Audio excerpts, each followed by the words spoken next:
Hi, everyone. My name is John LaJoy. Let's talk about the 49ers loss. It was a game that our team needed to experience right now instead of during the playoffs. Weather is a factor, win is a factor. And if people don't think that way, then did you guys ever play? I played high school football for 3 years. I was an offensive lineman.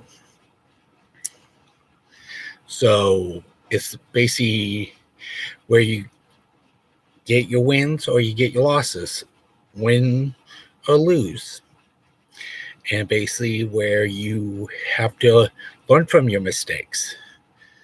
A lot of these players are still young. A lot of these players can learn from their mistakes.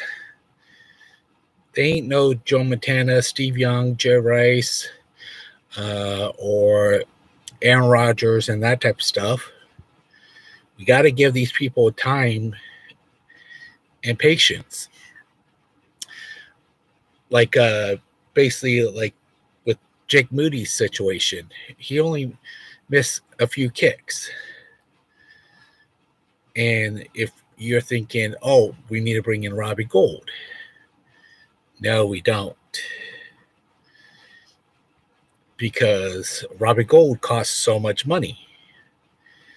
You got to think about the salary cap. How long are we going to keep Robbie Gould?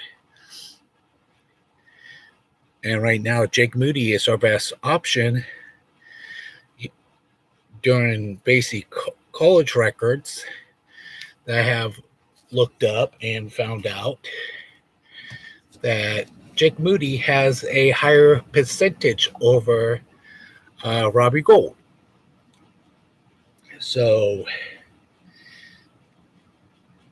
Robbie Gould has missed 70 missed kicks in his career when he started.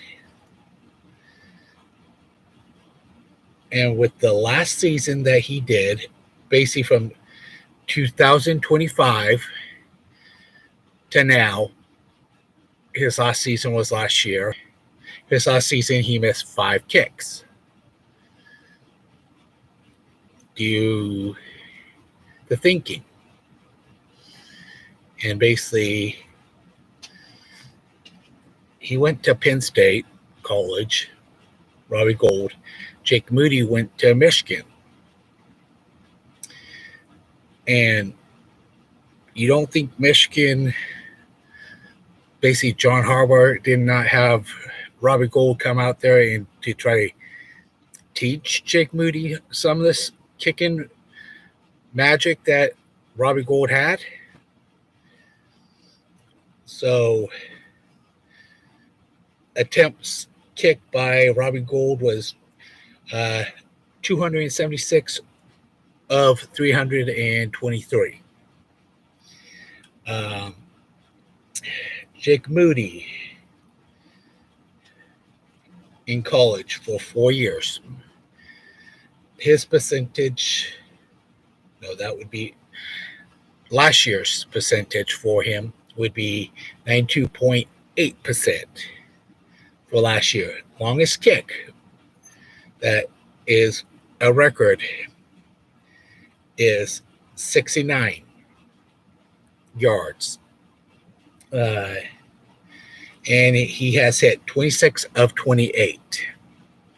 That's still good if you think about it, people.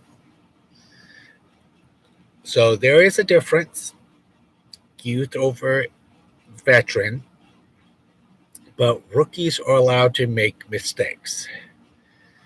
Do you go to a job and expect to be the best one out there? Not by my standard. You gotta still learn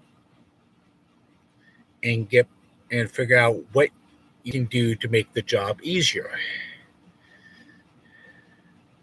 So basically, we win, we lose, we're still 49er fans. If you have played, please leave a comment in my comment section, because just fans are just fans for a reason. Meaning some of you do not understand football. Some of you think that you want to understand football, but there's a difference. Playing and just being a fan is really different. So basically, I played and I'm a fan. I can understand it. People that don't understand it does what they do. They troll. They say get rid of somebody and not to get rid of somebody. You got people that out there that says get rid of Jake Moody. Would we say that to Robbie Gould too? Yes, a lot of people have. But you take your wins and you take your losses. And for Brock Purdy, he had issues. Rain games, bare hand, trying to keep the football in the hand. It's a lot more harder than what you guys think. You got a football coming at you, and you have the defensive line, linebackers, secondary people coming right at you. So you got to wait for them to come at you at the same time, and you got to worry about your footsteps, because in a muddy game, you slip a lot more. You lose the ball a lot more. If there's high wind, you will lose the ball. So there's a big difference. Sorry about that noise. And for Brock Purdy's career in college, from 2018, 6-2, 2019, 7-6. For 2020 is 9-3. For 2021 is 7-6. For his first rookie year, 5-0. So basically what Brock Purdy did for this year, he got to the same record. But then he lost a game. See the difference, people? You can win and lose. But if you go from stats and watching it, it's a lot more harder than what most people think. You got to play hard to win. Now, let's talk about basically how we were being hit and how everything started. Basically, if you guys didn't see the first half before the game started, there was a major fight. And it looked like it was on the San Francisco side. Something was said in like a tweet or something, or Twitter or that type of stuff, to cause a chaos. And it was probably something BS-y, because every single team has people that does hype. Every single team. And basically, we just got our butts handed to us. What we could have done to fix it. We started going at the end of the game, and it was just hard. Losing a few players did not help us either. Browns were coming in and attacking us very hard and very quick. Our run game was not there. They came right at Christian McCaffrey very hard, and they were basically trying to take him out, hurt him, do anything that they could do to try to take him out. Like Deebo Samuel, shoulder injury. He was taken out. and it was just hard. And right now, we don't know what's going on and that type of stuff, but it's day by day for him.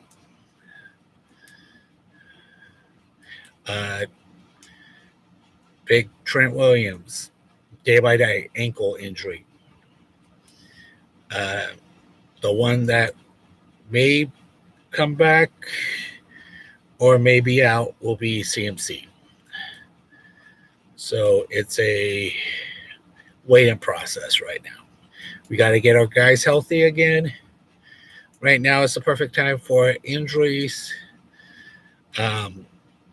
Who's going to step up to be our running back against the Vikings? Don't know. And we just got to wait. Is it going to be Elijah Mitchell? Is it going to be Mason, TDP, or Nichols? I think that's his name. Or basically our other running backs that we have on practice squad. Elijah Mitchell, 2 plays, what I saw. And then he was back out again. Elijah Mitchell is basically broken all the time. He's about basically like the lemon of a car. Yes, he's a good player, but he's still broken all the time. And there is a trade rumor going around for about Elijah Mitchell. So are we going to keep him or are we going to trade him? October 31st is the end of the trade deadline. We could be getting rid of him, but we don't know yet because the front office hasn't said nothing. And all we do is we read the reports. So basically, all we have to do is sit and wait. We wait and hear, wait and hear. Frank Williams did a good job.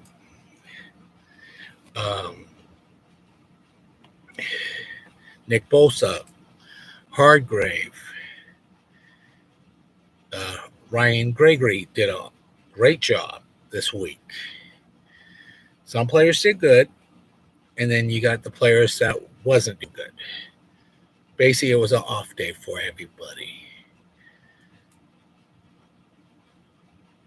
So basically, putting blame on people is basically trolling by my standards. Some people have to give you time. Learn. It could have been wetness of the field. It could have been wind. For the last field goal kick, there was wind and the ground was wet. And it could just been the kick could have been off like an inch. Because everybody kicks their way. All it has to be off is about an inch. Especially going into the field goal. If the wind is blowing, the wind is going to take it outwards. Because you got to time it properly. Faster the wind. Because if you kick one way more, and that type of stuff. I don't know the kicking terms that well. But being a lineman and a linebacker, we had our positions. We had to know our jobs. Technically the blame belongs to the whole team. Not just one person, not 2 people, not 3 people. The whole team. Everybody has to understand.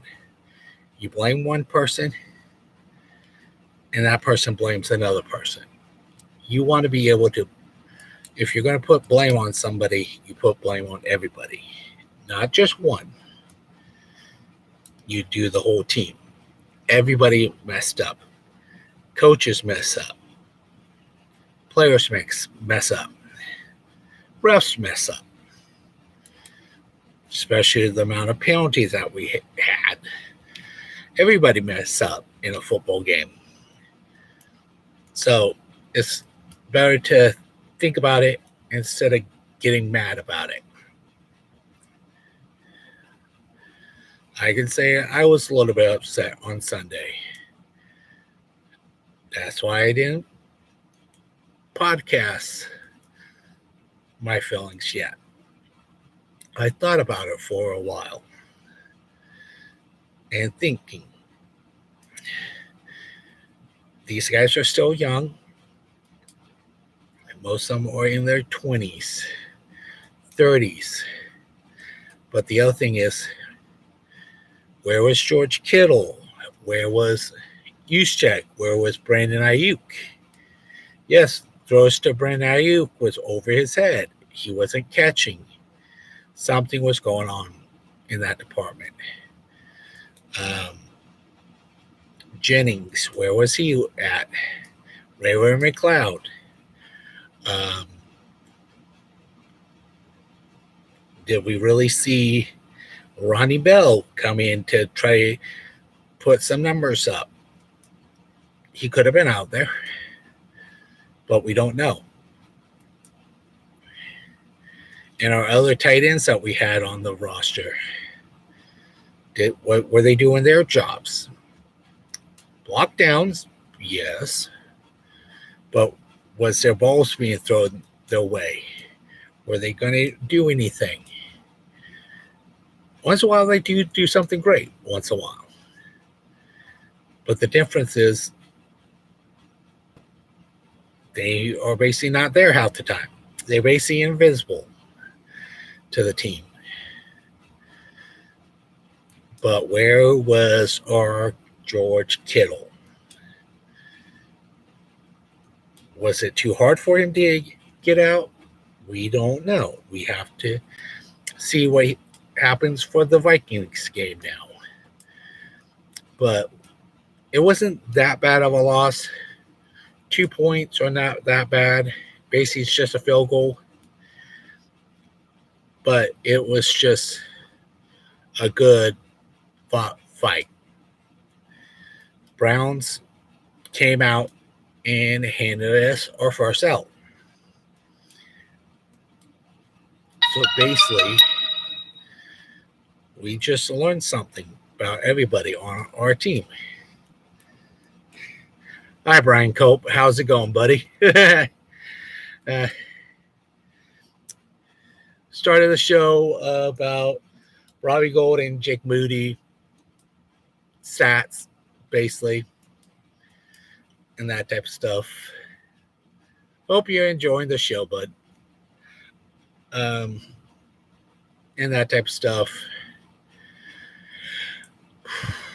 What else? Definitely waiting for the injury updates for all three of our guys.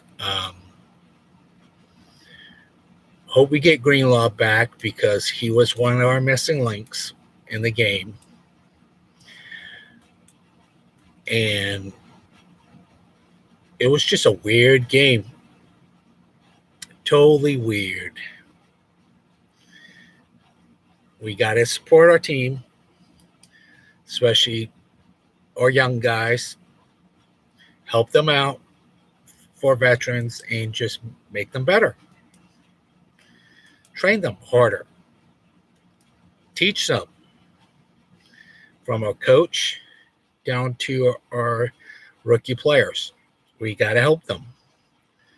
Learn from our mistakes and make them better. I have kids. I got to teach them the stuff that I have learned and make them better people. It's just teaching. My 22-year-old son has learned a ton from me. He lives on his own. He does a very good job of what he does, even with his handicap.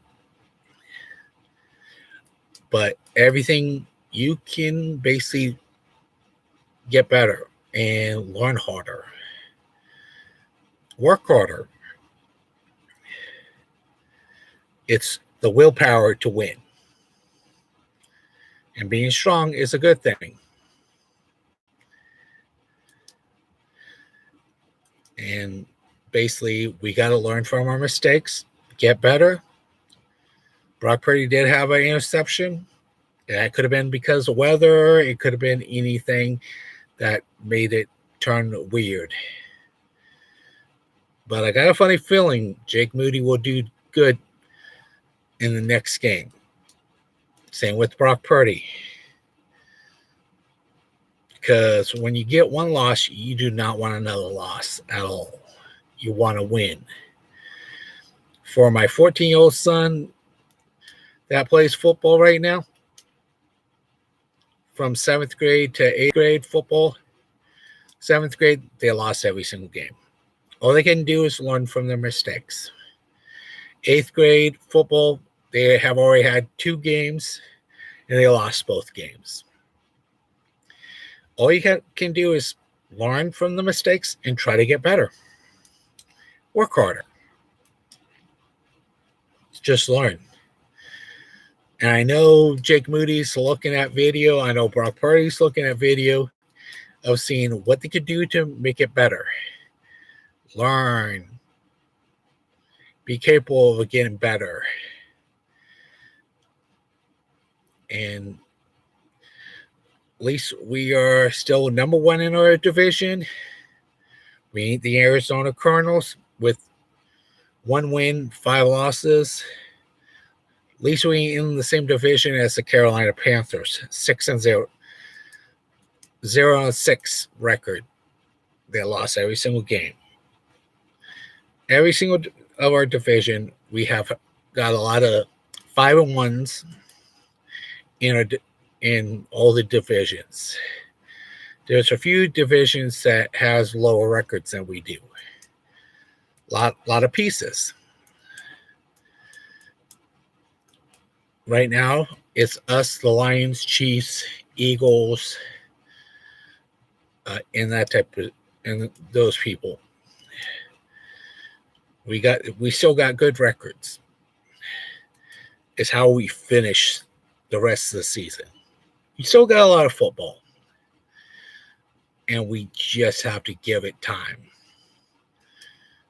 One step at a time, one moment at a time, and day by day. We got to win the game smartly and play hard, if not harder. That's basically the difference. It's the mentality of each player. We got to learn from our mistakes, get better as a team, and work together as a team. And never give up on each other.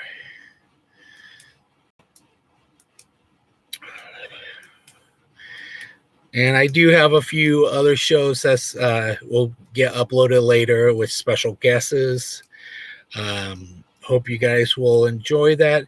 Please hit that smash button and the subscribe button, and please share the videos and that type of stuff. And I did upload a video on Sunday with me and Brian Cope talking about the game. And I hope you like the next upload videos that I post. And I will be doing this type of podcasting for a while. And that type of stuff. When I get more people, I will stay on longer. But for right now, this is the end of the show. All right, y'all have a good day. Bye.